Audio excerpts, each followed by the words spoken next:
Student मैं संतोष कुमार पटेल और आप देख रहे हैं टेक्नो प्लस डिजन। तो आज यहाँ पर हाई स्कूल का जो सामाजिक विज्ञान का पेपर है ना, सोशल साइंस, वो आपका जो पेपर है 2022 का, ये बोर्ड ने दिया है। तो इस पेपर को मैं सोचा कि दिखा दूँ एक बार आपको कैसे पेपर में क्या क्या क्वेश्चन आने वाला। और क्या करिए, इस पेपर से जो भी क्वेश्चन है ना, इन क्वेश्चन को आपको याद कर लेना है, क्योंकि पेपर में से डायरेक्ट इसमें पूछे जाने वाले हैं। पूरे वीडियो को जरूर देखिएगा। इसका अगर आप PDF चाहते हैं पेपर का तो बताइएगा, टेलीग्राम चैनल नीचे डिस्क्रिप्शन में है, वहाँ से ज्वाइन कर लीजिए। मैं वहाँ पर आपको इसका PDF भेज दूंगा। अन्यथा आप देख सकते हैं कौन कौन सा प्रश्न है। सामाजिक विज्ञान के इंपॉर्टेंट क्वेश्चन की वीडियो जो है मैं डाल चुका हूँ। आपका विद्या में से जो भी कोई इंपॉर्टेंट क्वेश्चन है अवतार में से मैंने बताया है, सीधा डायरेक्ट उसमें टिक लगवाया है, उसको जाके देख लेना। डिस्क्रिप्शन में सभी प्ले लिस्ट है, ठीक है। चलिए मैं इन स्क्रीन पर भी लगा दूंगा। इसमें देखिए सामाजिक विज्ञान पर 3 घंटे 15 मिनट, वही सारा सिस्टम तो वही है, बस प्रश्न पे चलते हैं डायरेक्ट। तो प्रश्न यहाँ पर नीचे दिखाई देगा आपको। यहाँ पर देखिए बहुविकल्पी प्रश्न है। क्या है? बहुविकल्पी प्रश्न। बहुविकल्पी प्रश्न में देखिए क्या है कि सबसे पहला क्वेश्चन है आपका, बेल्जियम मॉडल की मुख्य विशेषता क्या है? बेल्जियम मॉडल की मुख्य विशेषता क्या है? मतलब कि ये बहुविकल्पी क्वेश्चन है। बहुविकल्पी क्वेश्चन आपका 1 मार्क का होगा, एक नंबर का, जो कि आप देख सकते हैं। दूसरा है, महात्मा गांधी ने किस घटना के कारण असहयोग आंदोलन से किया? आंदोलन वाले पार्ट का महात्मा गांधी वाला, असहयोग आंदोलन, खिलाफत आंदोलन, जो भी दांडी मार्च, ये सभी इंपॉर्टेंट क्वेश्चन आपका लॉन्ग में भी आएगा। इसको जरूर पढ़ लेना, आपको एकदम 100% आएगा, ये मान के चलिए, ठीक है। उसके बाद आपका है 1861 में संयुक्त इटली का शासक कौन बना? ये आपको देखना है। अगला क्वेश्चन आपके सामने है यहाँ पर, हिंद स्वराज नामक की पुस्तक रचना किसने की? ये क्वेश्चन अगला है, ठीक है। और महात्मा गांधी वाला जो ऊपर मैंने बोला, इसको जरूर देख लीजिएगा।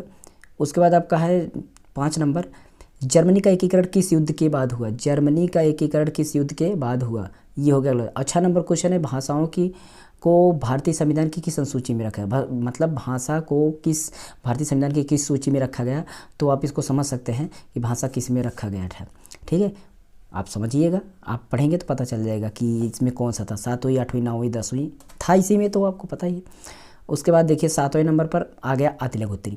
मतलब कि आपको 6 क्वेश्चन में से पूछा जा रहा है क्या? बहुविकल्पी यानी ऑब्जेक्टिव क्वेश्चन। ऑब्जेक्टिव क्वेश्चन आपका 6 क्वेश्चन पूछा जाएगा।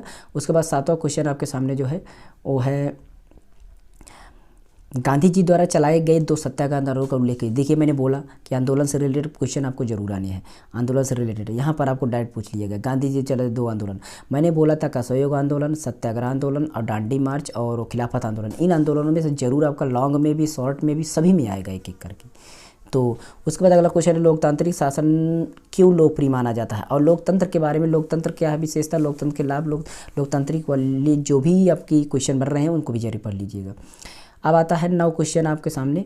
9 क्वेश्चन है आपका, भारत की उत्तरी पूर्वी सीमा पर स्थित 2 लोकतांत्रिक देशों का नाम बताइए।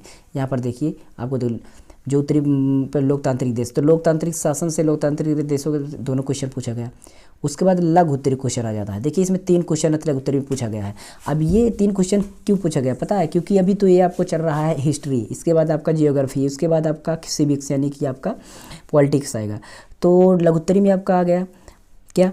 मैरियान और जर्मेनिया कौन थे? मैरियान और जर्मेनिया कौन थी? और उसके चित्रित करने का उद्देश्य क्या था इसको आपको? और रोलेट एक्ट क्या है?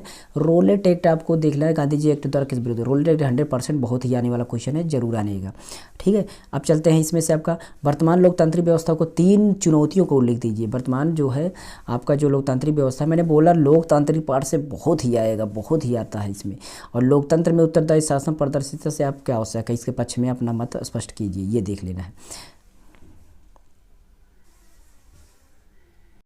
उसके बाद आपका यहाँ पर देखिए दीर्घ उत्तरी। और मैंने ये जो बोला लोकतांत्रिक उत्तरदायित्व शासन पारदर्शिता में आवश्यक क्या है, इसके पक्ष में आपको अपना मत स्पष्ट करना है। ये क्वेश्चन बहुत ही आता है, इसको ध्यान दीजिएगा। ये क्वेश्चन आपको 100% वेरी इंपॉर्टेंट क्वेश्चन है, ये हर बार आपको आने वाला क्वेश्चन है, ठीक है। उसके बाद आपका है दीर्घ उत्तरी क्वेश्चन। दीर्घ उत्तरी क्वेश्चन में यहाँ पर अंतर्राष्ट्रीय आर्थिक विनिमय में 3 तरह की गतियाँ और प्रभाव का उल्लेख कीजिए और अपने उत्तर पुष्टि द्वारा उदाहरण भी दीजिए। तो ये है अगला क्वेश्चन। उसके बाद और एक है अथवा करके, प्रथम विश्व युद्ध के बाद आई हुई महामंदी का क्या? प्रथम विश्व युद्ध वाला जो आपका महामंदी वाला बहुत ही आता है, ये भी ध्यान दीजिएगा, हर बार पूछे ना। और इसमें डायरेक्ट यार पूछा जाएगा क्वेश्चन, ये मत सोचिएगा कि इसमें से नहीं आएगा। उसके बाद आपका चलते हैं, बढ़ते हैं। यहाँ पर है सत्ता की साझेदारी से क्या अर्थ है और यह क्यों आवश्यक है, यानी किन्हीं 2 कारणों का उल्लेख कीजिए। ये आपका है इस क्वेश्चन को देख लीजिए। अथवा में करके संघवाद क्या है और संघीय प्रणाली से 3 प्रकार की विशेषता को उल्लेख कीजिए, ये भी है।